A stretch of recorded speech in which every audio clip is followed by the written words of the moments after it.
오늘은 미국 주식시장과 기술 업계에 파장을 일으키고 있는 중국 인공지능 업체인 딥시크에 대해 다뤄보려고 합니다. 딥시크는 오픈 AI의 챗GPT 개발 비용 대비 90% 수준의 투입만으로도 미국의 최고급 AI 모델들과 대등한 성능을 구현해낸 것으로 발표했는데, 이것이 막대한 자금을 AI 인프라와 모델 개발에 계속 쏟아붓는 미국 빅테크 기업들의 행보에 의문을 던진 겁니다. 종전까지 AI 업계는 막대한 자금력을 바탕으로 고성능 연산 자원을 대량으로 확보할 수 있는 소수의 거대 기업만이 시장을 주도한다는 승자독식 체제가 유력하게 점쳐져 왔습니다. 하지만 중국의 딥시크는 적은 투자로도 최상위 성능의 AI 모델 개발이 가능하다는 점을 보여줬습니다. AI 시장이 자금력 중심의 승자독식 구조가 아닌 기술력과 효율성이 경쟁력을 좌우하는 시장으로 변화할 수 있다는 가능성을 연 셈이죠. 기존 AI 투자에 대한 전제가 완전히 뒤틀려질 수도 있는 겁니다. 주식시장에 충격파를 던진 것은 딥시크에 20일 공개된 딥시크 아론이라는 모델입니다. 아론 모델은 오픈AI 챗GPT의 최상위 추론 작업 특화 모델인 오원이나 엔스로픽의 최상위 모델인 클로드 3.5 소넷과 동등하거나 일부 영역에서는 더 나은 성과를 보인 것으로 발표됐습니다. 코딩 작업에서는 오원과 비슷했지만 클로드 3.5 소넷을 앞섰고, 수학 문제 해결 능력이나 추론 능력에서는 두 개 모델을 모두 능가했다고 합니다. 추론이라면 범용적인 의미로 사용자의 질문이나 요청에 대해 답변하거나 작업을 수행하는 과정을 일컫습니다.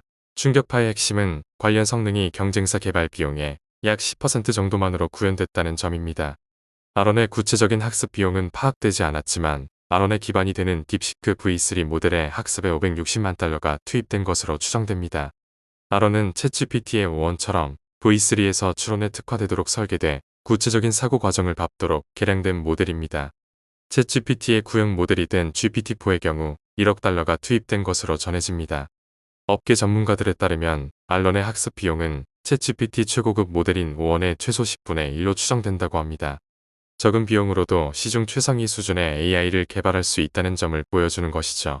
또 딥시크는 미국 정부의 대중국 수출 통제 조치에 저촉되지 않으려고 성능이 상대적으로 떨어지는 엔비디아의 GPU를 구입해 관련 성능을 선보였다고 합니다.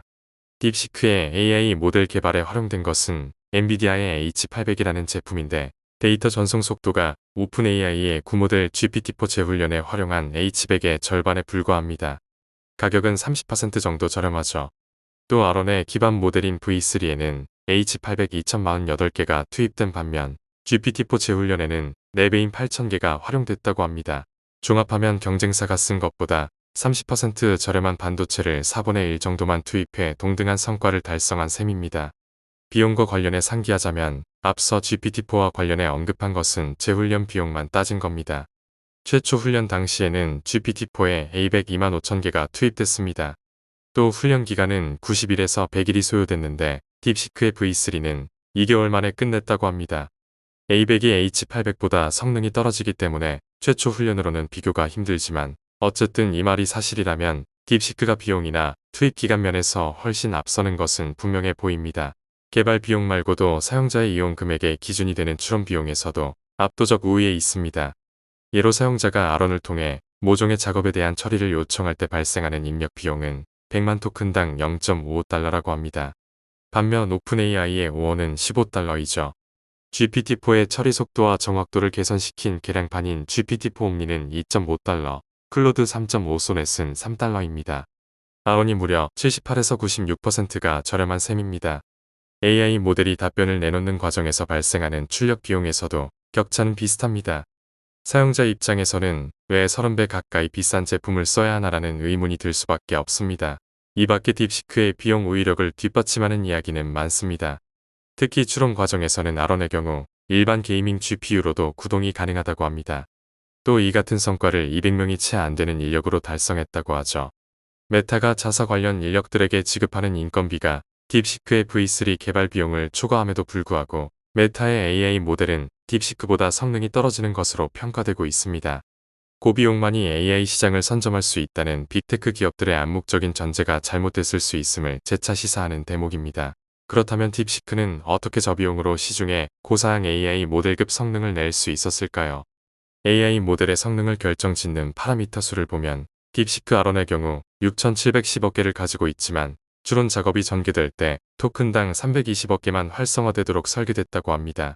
작업의 특성에 따라 전문화된 하위 모델을 선택해 활성화하도록 했죠.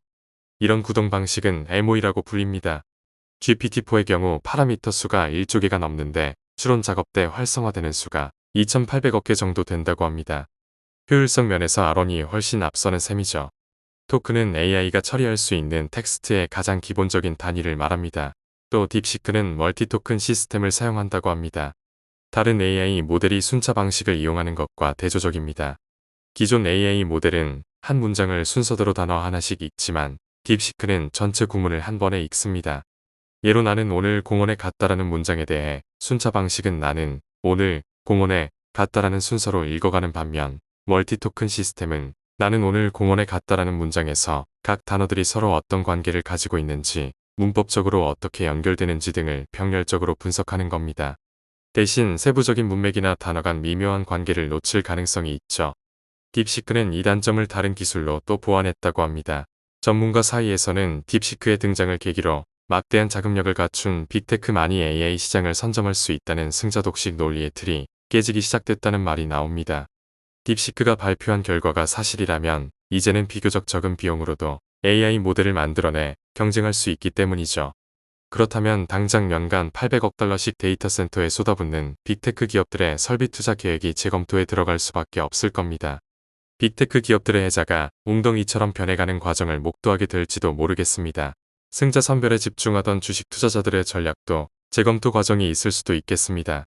당장은 데이터 센터 증설에 거액을 쏟아부어왔던 빅테크 기업은 물론이고 고가의 고성능 반도체를 판매해 막대한 이익률을 올려왔던 엔비디아의 밸류에이션에 대해서도 의문이 달릴 수 있습니다.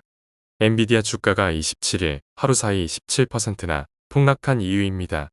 아울러 데이터 센터의 초대형화 지속을 상정해 빅테크 기업과 전력 공급 계약을 체결한 전력업체에 대해서도 마찬가지의 의문이 달리겠죠. 물론 일부 전문가는 딥시크가 주장하는 비용에 대해 의문을 제기하기도 합니다. 학습 비용이 단 560만 달러라고 했지만 이는 테스트 등 선행 비용이나 시행착오 비용이 배제된 수치라는 겁니다. 또 모델 학습에 단 2천여 개의 GPU가 투입된 것으로 홍보되고 있지만 실제로는 수만 개가 투입됐고 훈련 기간도 60일이 아니라 최소 2배는 더 소요됐을 가능성이 제기됩니다. 딥시크의 비용 효율성을 둘러싼 논란은 계속해서 나오고 있습니다. 그럼에도 딥시크가 훨씬 더 저렴하게 자사의 모델을 제공하고 있는 사실에는 변함이 없습니다. 현재 자사의 플랫폼을 통해 사용하는 경우에는 무료입니다. 그렇다면 현재 거액의 설비 투자로 뒷받침되는 AI 시장은 버블 상태에 있는 것이고 수많은 애널리스트가 가정했던 전망치는 축소돼야 할까요? 오히려 일부 애널리스트는 AI 시장 자체는 더 커질 수 있다고 봅니다. 기술이 효율적으로 발전하면 비용이 줄어 더 많은 기업과 사용자가 그 기술을 채택하게 될 것이기 때문이죠. 퓨처럼의 데니얼 뉴먼 전략가의 발언을 빌려 쓰자면 영국 경제학자 윌리엄 스탠리 제본스가 창안한 제본스의 역설이라는 이론이 AI 시장에 나타날 것이라는 얘기입니다. AI 훈련용 반도체 시장에서 약 90% 점유율을 차지 중인 엔비디아의 지배적인 위치 또한 큰 타격은 없을 거라는 전망이 나오고 있습니다. 일단 딥시크의 발표 자체가 엔비디아에 대한 의존성을 보여준 것이기 때문입니다.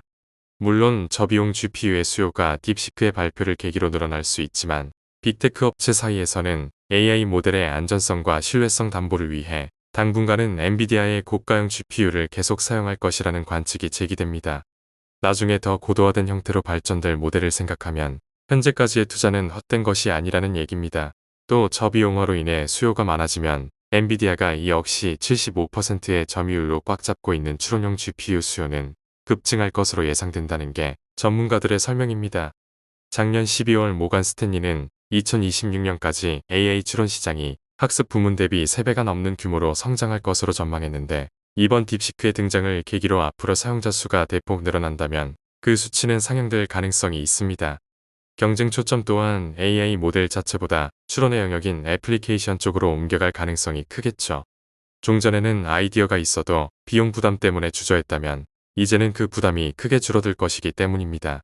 AI가 국가적인 전략 기술이 된 만큼 미국 정부의 투자 지원 속도도 한층 빨라질 것이라는 전망이 나옵니다. 과거 1957년 소련이 세계 최초로 인공위성 스푸트니크 1호를 발사했을 때 미국이 충격을 받고 우주 개발 투자를 대폭 늘린 것처럼 말입니다.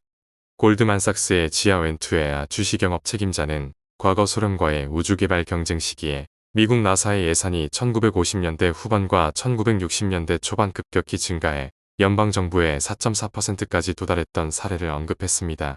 앞서 도널드 트럼프 미국 대통령은 미국 내 데이터 센터 등 AI 인프라 확충을 위해 스타게이트 프로젝트라는 이름을 내걸고 2029년까지 5년 동안 총 5천억 달러를 투자할 계획을 밝혔습니다.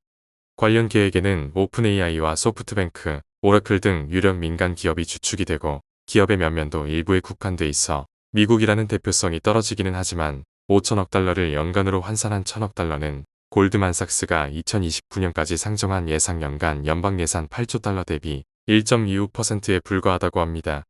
미국의 더 적극적이고 포괄적인 국가 차원의 투자가 전개될 가능성이 크다는 얘기입니다.